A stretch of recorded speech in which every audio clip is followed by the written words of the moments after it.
isn't time in this video for us to go through every step of filling out the application for changed assessment form. However, there are a few things you need to keep in mind. First, read the instructions on the back of the form very carefully. You don't want to have your appeal application rejected simply because of an error in filling out the form.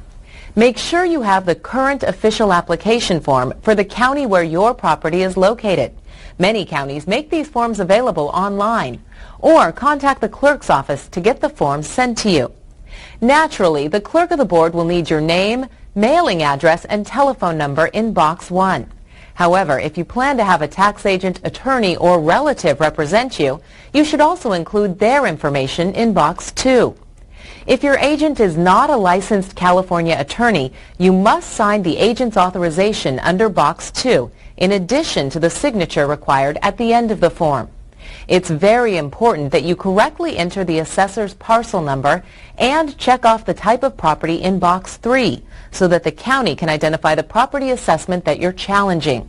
Enter the assessor's roll value of your property in column A of Box 4. If you're unsure of the roll value of your property, contact the assessor's office. Also in Box 4, it's vital that you enter your opinion of value in column B. Your application cannot be processed without this information. Box 5 is where you indicate the type of assessment you're appealing and the roll year involved.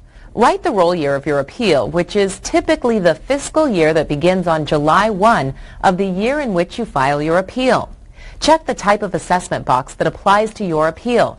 Check regular assessment for a decline in value appeal or for a change in ownership or new construction appeal that is filed after 60 days of the mailing of the supplemental assessment notice or supplemental tax bill. Check supplemental assessment for a change in ownership or new construction appeal that is filed within 60 days of the mailing of the supplemental assessment notice or supplemental tax bill. If you're appealing a roll change, escape assessment, or calamity reassessment, check that box. Box 6 is another very important part of the form.